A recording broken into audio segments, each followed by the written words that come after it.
All right, so you're back, which means you must be ready for another deep dive. Back again with more sources and yeah, ready to pull out all the important stuff. Ready to unpack all this stuff, right? And today we're taking a close look, a really in-depth look at a critique Mm. of a recent research paper. Yeah, a critique that definitely doesn't pull any punches. No, it does not. It's a critique by Dr. Jaime Hoerricks, and the title alone kind of gives you a sense of where this is headed. Scripting is not a symptom, it's speech. What this ABA study gets dangerously wrong. So right off the bat, we're dealing with some strong opinions here, and this critique is taking aim at a 2025 study that was published in Behavioral Sciences. Okay, so we've got this critique that's clearly raising some serious concerns, and the study it's focused on is called Resurgence of Severe Challenging Behavior and Schedule Thinning with the Terminal Schedule Probe Method by Strohmeyer and a whole team of researchers. Quite a mouthful. It is quite a mouthful. But what's really interesting to me is the lens that Dr. Hoerricks brings to this. It's not just a critique from, a purely behavioral perspective. Right. She's looking at this through a very specific set of frameworks. Yeah, absolutely. And those frameworks, I think, are what make this critique so important and so thought-provoking.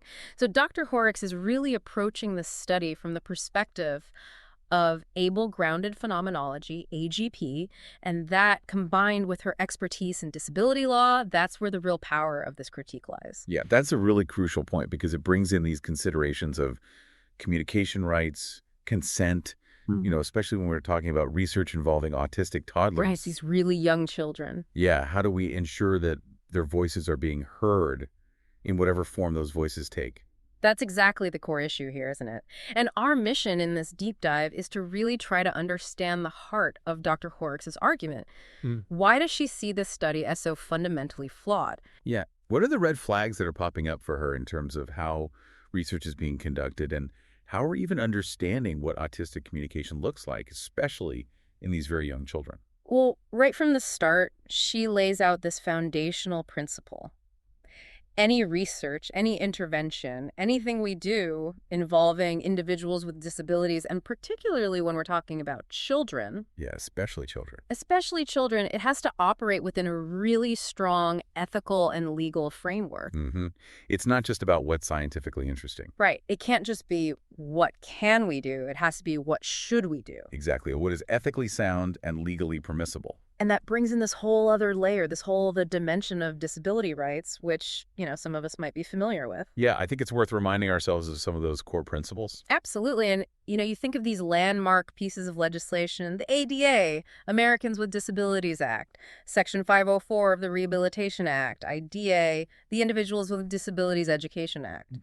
Big ones. These are the cornerstones of how we ensure that individuals with disabilities have their rights protected, that they have full access to participation in society. These are the laws that really set the boundaries, right? And it's not just like nice guidelines. It's like, this is the law. This is the law, and I think that's something Dr. Hoerricks wants to really drive home, particularly in the context of this research study. Now, this is where I think AGP comes in, this Able Grounded Phenomenology, which might be a term that some folks listening aren't as familiar with, but it seems really central to Dr. Hoerricks' whole approach here. It's a huge part of how she's analyzing the study, and AGP, it's really fascinating because it requires us to completely shift our perspective. Instead of looking at an autistic person's behaviors from the outside and saying, oh, I think that means this, or they're doing this because of that, AGP says. No, we need to start from the internal experience of the individual. Their world. Yeah. How are they experiencing the world? What are their embodied realities? And how is their way of being in the world valid in and of itself? So not taking our assumptions and our interpretations and kind of like slapping them onto their behavior. Exactly. It's about really trying to understand the world through their eyes, through their sensory experiences, through their way of processing information. Okay, that makes a lot of sense. So we've got the ethical considerations, we've got this legal framework of disability rights, and then we've got AGP as this kind of lens for understanding autistic experience. All of that is in play here. Now, let's get into the specifics of the Strohmeyer study, the one that Dr. Hoerricks is critiquing. Okay, so what were they actually trying to do in this study? Yeah, and where did the problems start to emerge for Dr. Hoerricks? So the study, it was using something called the terminal probe method, TP, and their stated goal was to reduce what they called severe challenging behaviors in young children. and we're talking toddlers, as young as 3 years old. Severe challenging behaviors. That just sounds, I don't know, kind of scary, right? It does, doesn't it? But then when you dig into the specific behaviors that they were targeting, it gets even more troubling. So, Dr. Hoerricks points out that things like tapping on surfaces, licking objects, or even a child moving away from an adult, these were all considered to be severe challenging behaviors by the researchers. Wow. So basically, very typical toddler behaviors. Yeah, I was just thinking that, like, my kids did all that stuff. Exactly. Exploring their environment, trying to figure out how their bodies work, asserting their independence a little bit. And that's being seen as a problem to be eliminated. Yeah, and this is where that AGP lens becomes so important, because from that perspective, these actions might not be random or intentionally difficult. They might actually be attempts to communicate something. Yeah, like a sensory need or a desire to engage or disengage. Exactly, or just a way of regulating their own sensory experiences. And Dr. Hoerricks is saying, wait a minute, did the researchers even try to figure out why these kids were doing these things? Like, what's the function of the behavior, not just the form of it? Exactly. What are they trying to communicate? What need are they trying to meet? And the critique points out that the study doesn't seem to have explored that at all. And that's a huge ethical concern, because you can't just assume that a behavior is inherently bad or wrong without understanding its context. Right, and especially with these really young kids, their communication might look very different. Yeah. It might not be the spoken word. Yeah, so how do you even get consent from a 3-year-old who communicates differently? Right. How do you make sure that they understand what's happening and that they're truly agreeing to participate? That's a really tricky question, right? And it seems like the ethical concerns kind of keep piling up. Yeah, they really do. And another one that Dr. Hoerricks brings up is what the study didn't measure. Okay, so not just what they did, but what they left out. Exactly. So the critique highlights that there were no long-term measures related to the children's well-being. Like, how are they actually doing? Yeah, how is this impacting their overall development, their sense of autonomy, their ability to participate in social situations? It's all about just stopping the behavior in the short term.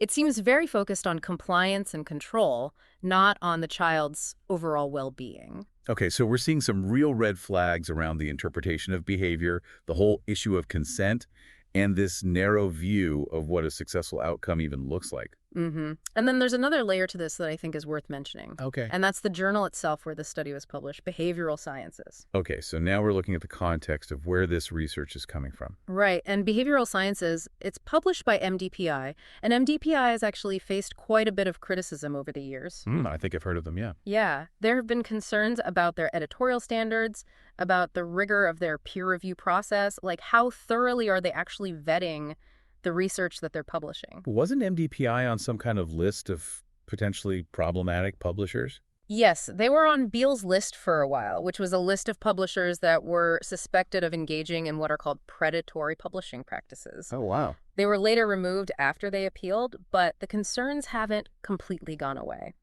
And Dr. Hoerricks even mentions that some academic institutions, like the Finnish Publication Forum and the Chinese Academy of Sciences, they've also expressed concerns about MDPI, even downgrading them or issuing warnings. So this isn't just like a one-off thing. No, it seems like there's a pattern here of questions about the quality and the rigor of the research that they're putting out. And this is important because if the journal itself isn't holding research to a high standard, then that can have real implications for how we interpret the findings of a study like this one. Especially when it involves vulnerable populations like, very young children. Right. We need to be extra careful and make sure that the research has been thoroughly vetted, that the ethics have been carefully considered, and that's where Dr. Hoerricks is raising those questions about MDPI. So what is it specifically about MDPI's practices that's causing concern? Well, one of the things that's been pointed out is their rapid publication model. Okay, so it's like getting things out quickly. Yeah, and they rely heavily on these guest-edited special issues, which basically means that a guest editor comes in, they gather a bunch of papers on a specific topic, and they get published fairly quickly. So the concern is that maybe quality is being sacrificed for speed. That's the argument, that there's a potential conflict of interest there, that maybe the pressure to publish quickly is overshadowing the need for really thorough peer review. Yeah, because the peer review process, that's really the safeguard. Right. That's where other experts in the field get to scrutinize the research, make sure the methodology is sound, that the ethical considerations have been addressed, and that the conclusions are valid. So if that process is being rushed or compromised, then that raises serious questions about the reliability of the research. Exactly. And that's especially concerning when we're talking about research involving vulnerable populations like young children with disabilities. Right, the stakes are much higher. Absolutely. So Dr. Hoerricks is really contextualizing this study within this larger debate about MDPI and their publishing practices. It sounds like she's saying, hey, we need to be extra careful about how we interpret this research because the journal itself has a bit of a questionable track record. Exactly. And that brings us back to those legal obligations that we talked about earlier. Right, the ADA, IDA, Section 504, all of that. And Dr. Hoerricks makes it very clear that these are not just aspirational guidelines. These are legally binding requirements. So when it comes to communication for individuals with disabilities, what do those laws actually say? Well, they're very clear that public entities and programs that receive federal funding have to provide effective communication access for individuals with disabilities. Okay, and that doesn't just mean spoken language. No. It includes all forms of communication, including non-traditional and non-verbal ways of communicating. So if a child is scripting or tapping or moving away from a situation, that could be their way of communicating. Exactly. And those forms of communication have to be acknowledged, respected, and accommodated. So you can't just say, oh, that's a problem behavior, make them stop. Right. You have to figure out what they're trying to say, what need they're trying to meet, and how you can support them in communicating effectively. And Dr. Hoerricks is arguing that this study is really missing that piece. Yeah, she's saying that by labeling these behaviors as simply problematic and trying to eliminate them without understanding their communicative function, the researchers are actually risking violating these legally protected rights. It's like they're prioritizing compliance over communication. Exactly. And that's where the AGP perspective comes in, again, reminding us that communication can be sensory, it can be embodied, it can be a way of self-regulating. Can you give me an example of how behavior like tapping or walking away could actually be a form of communication? Sure. So imagine a child who's in a really overwhelming sensory environment. Maybe there are bright lights, loud noises, lots of people. Yeah, that can be tough for anyone. Absolutely. And for some autistic children, that can be really intense. So they might start tapping rhythmically as a way of trying to regulate that input. Okay, so it's like creating a rhythm to block out the chaos. Exactly. Or to create a predictable sensory experience amidst all the chaos.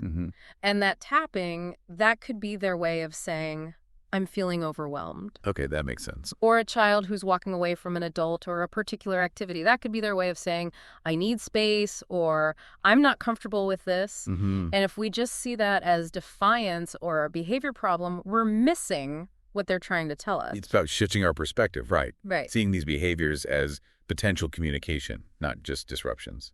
Absolutely. And Dr. Hoerricks points out that there were some really concerning practices described in the study, things that raise serious ethical and legal questions. Okay, what kind of practices? Well, she mentions that they were using padded rooms. Padded rooms. Yeah, and enforced physical separation from adults as part of their intervention. Wow, that sounds pretty extreme. It does, and Dr. Hoerricks rightly points out that there's no legal or ethical justification for these kinds of practices. I mean, isolating a child, especially in a padded room, for something like licking an object or scripting a phrase, that just seems so punitive. It does, and it goes against the principle of the least restrictive environment, which is a core concept in both IDEA and the ADA. So any intervention has to be tailored to the individual's needs and focused on enabling their participation in the most inclusive setting possible. Not just about forcing compliance through isolation. Exactly, and isolating a child for these kinds of behaviors, it really disregards their inherent worth, their dignity, their right to be treated with respect. And there's also a very well-documented link between isolation-based practices and trauma, especially in children with disabilities who might not be able to advocate for themselves in traditional ways. So the potential for harm is really high. It is, and Dr. Hoerricks is pointing out that the study doesn't mention anything about harm reduction strategies, trauma monitoring, any consideration of the potential emotional impact on these kids. It's like they're not even acknowledging the possibility that these interventions could be doing damage. Right, and that silence is really concerning because it suggests a lack of awareness, a lack of sensitivity to the potential harm that's being inflicted under the guise of intervention. Okay, now I want to go back to something you mentioned earlier about how Medicaid defines support services for autistic children, because it seems like that's another area where this study might be falling short. Yeah, this is really important because Medicaid makes a distinction between rehabilitative services and habilitative services. Okay, what's the difference? So rehabilitative services are aimed at restoring a lost function, like after an injury or an illness. Okay.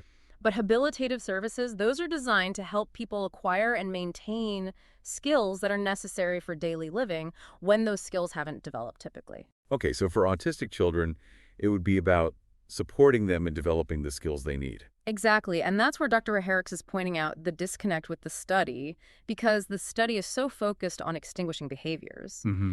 And a lot of those behaviors, as we've been talking about, could actually be attempts at communication.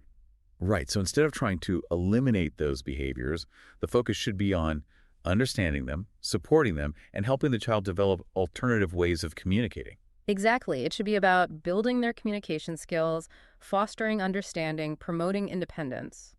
But the study seems to be taking the opposite approach. Yeah, it's more about control and compliance, getting the child to behave in a way that's acceptable to the adults. And that goes back to what we were talking about earlier, that kind of underlying assumption that developmental differences should be reshaped to fit neurotypical norms. It's not about celebrating neurodiversity. It's about trying to make everyone fit into the same mold.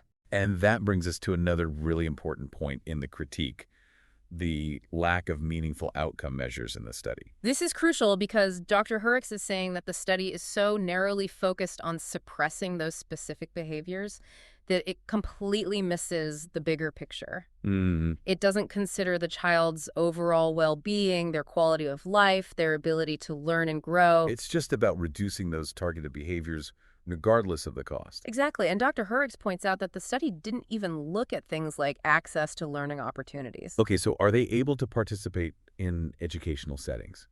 Right. Or are they making progress in their communication abilities? Are they able to participate more fully in community life? These are all really important indicators of how a child is doing, right? They are, and Yeah. they're often central to how publicly funded services are evaluated, how IDEA is implemented. But this study is completely ignoring those broader outcomes. It is, and Dr. Hoerricks is arguing that this narrow behavioral focus, it's dehumanizing. It reduces the child to a list of disruptions to be minimized. Instead of seeing them as a whole person with rights, with needs, with a developmental journey that needs to be supported. Exactly. And from an AGP perspective, that's a huge ethical concern. And from a legal standpoint, it could potentially lead to legal challenges because the law is very clear that interventions have to lead to socially meaningful and measurable outcomes for the individuals being served. So Dr. Hoerricks is building this really strong case that this study is not only ethically questionable, but also potentially illegal.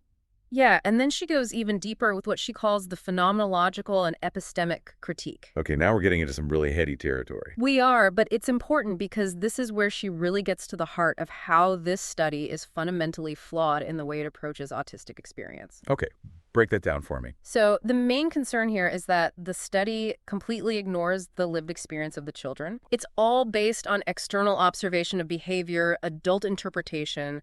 There's no attempt to understand the world from the child's perspective, to value their communication, to acknowledge the internal meaning behind their actions. It's like they're saying our interpretation is the only one that matters. Exactly, and Dr. Hoerricks describes this as a classic example of epistemic exclusion. Okay, so what does that mean? It means that the autistic way of knowing, the autistic way of making meaning, is being completely dismissed and overwritten by these dominant narratives of normalcy and compliance.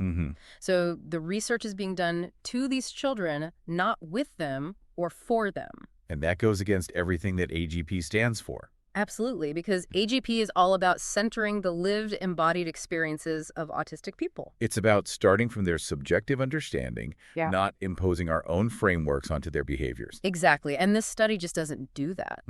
Dr. Hoerricks points out that there's no effort to understand how the children are actually experiencing these interventions, or what those targeted behaviors might mean in the context of their own self-regulation, their communication attempts, their sense of autonomy.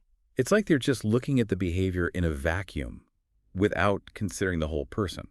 Right, and that brings us back to the example of scripting. Okay, so this is where that whole idea of Gestalt language processing comes in, right? Yeah, and for anyone listening who might not be familiar with that term, think of it as a different way of learning and using language. So instead of learning individual words and then stringing them together, some children learn language in chunks. in these whole phrases or gestalts. Okay, so the script they're repeating might actually be a meaningful chunk of language for them. Exactly. It's not just meaningless repetition. It's a way of communicating, expressing themselves, connecting with others. And this is often referred to as echolalia, right? Right. And in the past, echolalia was often seen as a negative behavior, something to be suppressed. But now we're starting to understand that for many autistic people, it's actually a really important part of their communication development.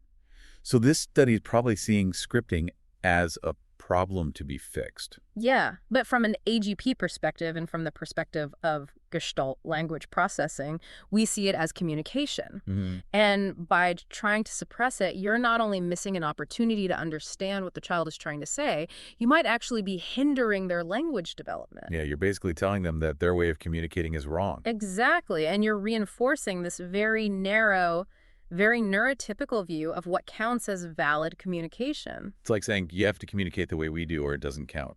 And that's not only disrespectful, it's also really harmful. And it's not just about scripting, right? Dr. Hoerricks is also raising concerns about whether those other behaviors, the tapping, the licking, the moving away, could be responses to sensory overload, distress, or unmet needs for control or space.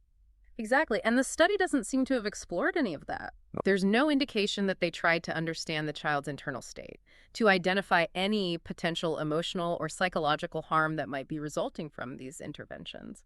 And for young children who might not be speaking or who are minimally verbal, those behaviors might be their only way of communicating. Exactly. So by trying to eliminate those behaviors without understanding their function, you're essentially cutting off their ability to express themselves, to tell you what they need. And that can have really serious consequences for their well-being and their development. Absolutely. And Dr. Hoerricks is also raising concerns about the lack of safeguards against psychological or relational harm in the study. Okay, so what does that mean? Well, she points out that there's no mention of monitoring for potential trauma responses. No discussion of the children's distress during these interventions. No follow-up to see how enforced compliance might be impacting their sense of safety, their agency, their trust in the adults around them. So basically, there's no consideration for the potential psychological impact of these interventions. Right. And for children who are constantly being told that their natural ways of communicating, of being in the world, are wrong or punishable, the long-term effects can be really devastating. Yeah, it can really undermine their sense of self-worth, their ability to trust their own instincts. Exactly. And AGP really emphasizes the need for a proactive ethic of care, especially for individuals who might not be able to easily advocate for themselves. It's about anticipating potential harm, putting safeguards in place, and always prioritizing the individual's well-being over compliance or control. So this study really seems to be missing all of that. Yeah, and Dr. Hoerricks kind of brings all of these omissions together in her synthesis section. And she really drives home the point that these aren't just minor oversights. These are fundamental structural flaws within the study's design, its assumptions, its approach to autistic experience. So when she says that the omissions are structural, what does she mean by that? She means that it's not just about a few missing details or a couple of things that could have been done better. It's about the very foundation of the study, the underlying beliefs about autism, about behavior, about what constitutes a successful outcome. And those underlying beliefs are what's driving the research and shaping the interventions. Exactly. And those beliefs, she's arguing, are fundamentally flawed.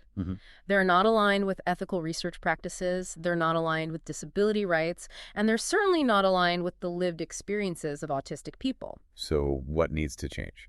Well, Dr. Hoerricks is calling for a radical shift in perspective, a move away from this deficit-based model of autism. Okay, so instead of seeing autism as a collection of deficits to be fixed. Exactly. We need to embrace neurodiversity, to see autistic ways of being and communicating as valid in their own right. And research needs to be done with autistic people, not to them. So partnering with autistic researchers involving autistic self-advocates in the design and implementation of studies. Absolutely, because autistic people are the experts in their own experiences. And their voices need to be centered in the research process. Exactly, and Dr. Hoerricks' critique is a really powerful reminder of that. It's a call to action for all of us to really examine our assumptions, to challenge the status quo, and to demand better, more ethical research that truly honors the humanity and the dignity of autistic people. Absolutely. And for anyone listening who wants to dive deeper into these ideas, I highly recommend checking out Dr. Hoerricks' work, learning more about Able Grounded Phenomenology, disability law, and neurodiversity affirming practices. This has been a really thought-provoking deep dive, It has. and I hope it's given you a lot to think about. Definitely. As always, thanks for joining us. Thanks for having me. We'll be back with another deep dive soon.